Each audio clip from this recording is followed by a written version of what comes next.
les amis parieurs, c'est Jérôme et ce mercredi c'est direction l'hippodrome d'Angers pour du trot où nous sommes invités à parier. Un petit retour en arrière, c'était Saint-Cloud, c'était lundi, un quintet de plat, c'était Pâques, donc forcément il fallait que mon chocolat il réussisse à être à l'arrivée, il a gagné. Donc je suis content, mon petit chocolat a gagné pour Pâques, c'est logique. Bon, il était qu'à 4 contre 1, mais il faut le mettre quand même.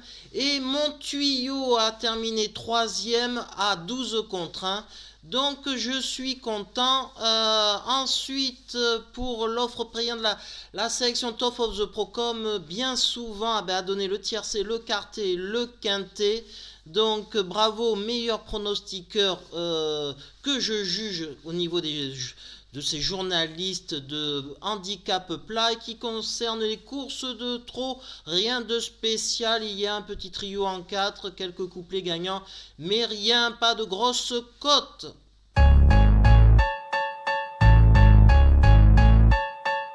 Et comme d'habitude, je vais faire un petit zoom sur certains participants de ce quintet plutôt sympa d'Angers où je vais donner mon tuyau, mon chocolat et mon cheval piment pour faire monter la température avec une belle cote. Alors oui, on change de discipline avec du trot et ce Grand Prix d'Angers, c'est un groupe 3 quand même, de chevaux de 6 à 11 ans qui fait office de quintet sur le long parcours des 3100 mètres de cette piste avec des rendements de distance de 25 mètres et de 50 mètres quand même, 16 partants et une course, je m'avance peut-être un peu trop, facile je pense à analyser. Pour moi on peut éliminer sans risque le numéro 3, Gloire du Perche, l'entraîneur est au Sulky.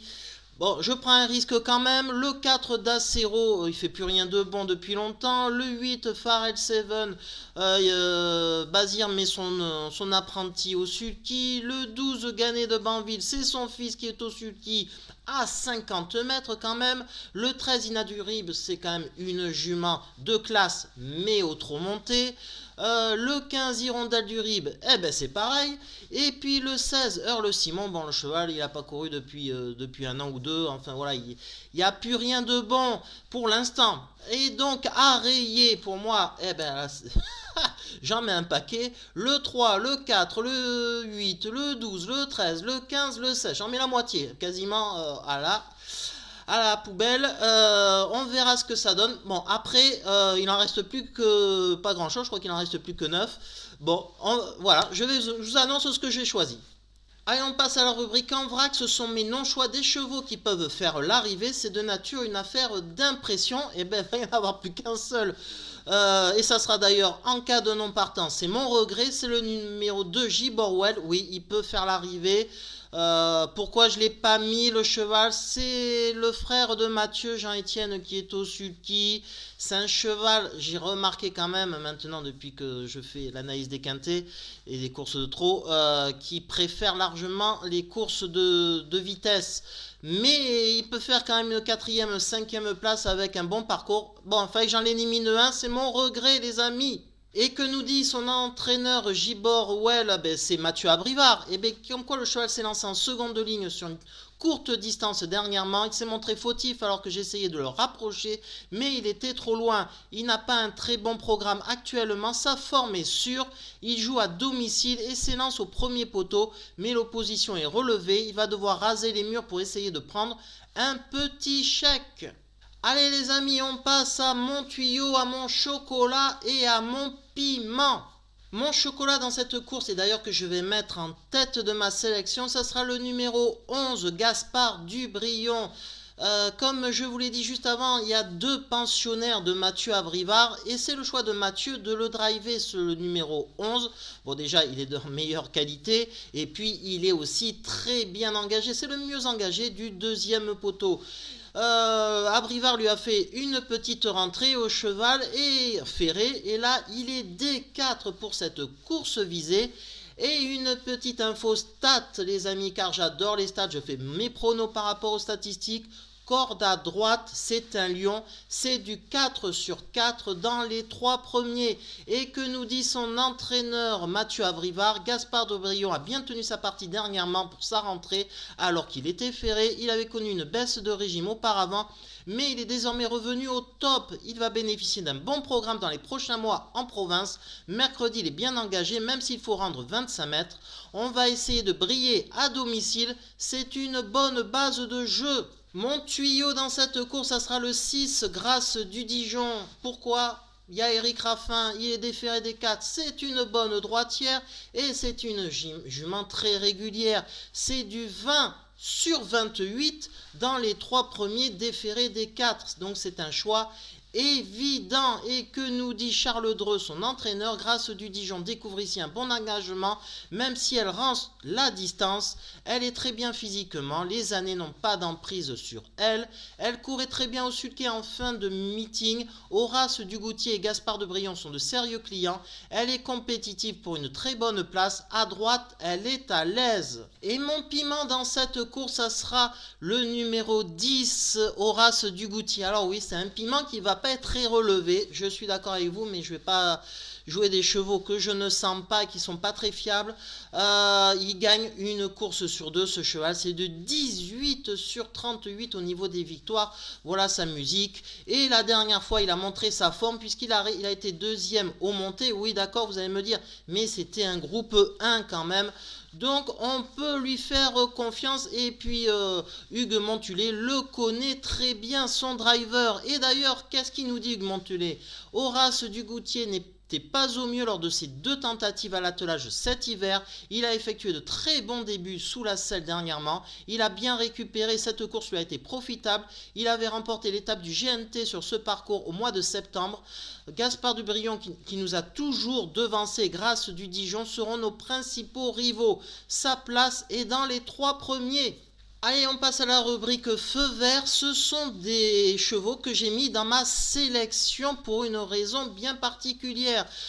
Alors j'ai mis le 1 Instadam dans ma sélection, tout simplement c'est le plus jeune et il a 25 mètres d'avance. Et que nous dit Hansen Eric Bondo? Instadam s'est montré un peu en dessous lors de sa dernière prestation à Cagnes. Depuis il est revenu dans la Sarthe, il paraît bien au travail, l'engagement est intéressant en tête. Évoluer à main droite ne lui posera pas de problème, il y a fait ses preuves. Cela dit, l'opposition est forte et s'il accroche une 4-5e place, ça sera déjà très bien. Dans ma sélection, il y aura aussi le numéro 5, Eradames. Au premier poteau, c'est un cheval de qualité. Je pense qu'il peut donner chaud à mes principaux favoris. Et que nous dit David Tonin, son driver? Eradames était un peu défraîchi cet hiver. Il est revenu au mieux après un break. Il aurait sans doute gagné s'il n'avait pas heurté la route d'un rival le 2 mars. Puis dernièrement, à Lisieux, il s'était lancé au galop. Ce n'est pas un cheval fautif. Mercredi, il est bien engagé sur un parcours à sa convenance. L'opposition est de taille, mais une place reste à sa portée. Dans ma sélection, il y a aussi le numéro 7, Gangster du Vallon. C'est un cheval de classe. Mathieu Mautier l'a récupéré depuis peu. S'il trouve les bons boutons, ça peut faire pas mal et l'arrivée. Et que nous dit Mathieu Mautier, justement son entraîneur? Gangster du Vallon s'est montré fautif alors qu'il se rapprochait en dehors lors de sa dernière sortie. Il s'est bien relancé ensuite, c'était une prise de contact. Il a encore 2 beaux restes, quelques réglages ont été effectués. Il me paraît bien à l'entraînement. Cette longue distance va servir ses intérêts. Il affronte de sérieux clients, mais il est préférable de s'en méfier pour les places. Dans ma sélection, il y a le numéro 9 plutôt, Goéland d'Eau-Fort, c'est un cheval de qualité. Et puis c'est Damien Bonne qui est au sulky, donc ça me rassure. Et que nous dit Christian Bouligeon, son entraîneur? Goéland d'Eau-Fort découvre des tâches compliquées cet hiver et affronter à chaque fois de très bons chevaux. Mercredi, il revient dans sa catégorie, même s'il y a encore 2-3 clients. Ce n'était pas un bon droitier par le passé, mais il tourne désormais beaucoup mieux. La longue distance va lui plaire et il serait risqué de l'écarter. Il est en mesure d'accrocher une place à ce niveau. Et dans ma sélection, il y a le 14, Fakir du Loro. C'est un cheval qui peut être 4e, 5e parce que vous allez vite comprendre l'infostat qui est juste derrière la déclaration de Michael Charuel. Son entraîneur Fakir du Loro a bien tenu sa partie dans le prix du Bois de Vincennes. plus heureux, il aurait pu terminer 6e. Il revient bien, il rend 50 mètres ici. La partie n'est pas facile. J'en ai en tête le prix des Ducs de Normandie mi-mai. Il est sur la montante, il va bien courir. Il va essayer de se glisser en fin de combinaison. Allez, on passe à ma rubrique Infostat et elle concerne le 14 Fakir du Loro. Sur cet hippodrome, c'est pas mal du tout ce cheval. C'est du 2 sur 2 dans les 4 premiers. Oui, sur cet hippodrome d'Angers. C'est le plus performant sur cet hippodrome. Donc, pour une grosse cote qui sera peut-être à 30-40 contre 1, je l'ai pour ça que je l'ai mis dans ma sélection, les amis. Et quelle est ma sélection? bien justement, la voici ma sélection. J'ai mis forcément le numéro 11, les amis. Gaspard de Brion, c'est un choix évident. Ensuite, vous allez avoir le numéro 6, Grâce du Dijon. Le 10, Horace du Goutier. C'est incontournable, tous ces chevaux-là. Le 5, Iradames au premier poteau. C'est la meilleure chance pour moi. Le 9, ensuite, Goéland au fort. Le 7, Gangster du Vallon. Ensuite, le 14, Fakir du Loro pour la grosse cote. Et le 1, Instadam en bout de combinaison. Et en cas de non partant, le 2, ça s'est joué entre le 1 et le 2. J'ai préféré la jeunesse avec le 1. Donc, en résumé, en chiffres, ça donne 11, 6, 10, 5, 9, 7, 14, 1. Et en cas de non partant, le 2. Voilà, les amis, si vous aimez un petit like, un petit partage par rapport à ce qui est proposé, ça serait super sympa. Je vous dis à demain pour de nouvelles aventures. Ça sera peut-être pas du trop, ça sera sans doute un handicap de plat, donc beaucoup plus complexe à analyser et à trouver. Mais bon, c'est ça qui fait le charme des courses pour nous les amoureux des courses de chevaux. Allez, à demain les amis.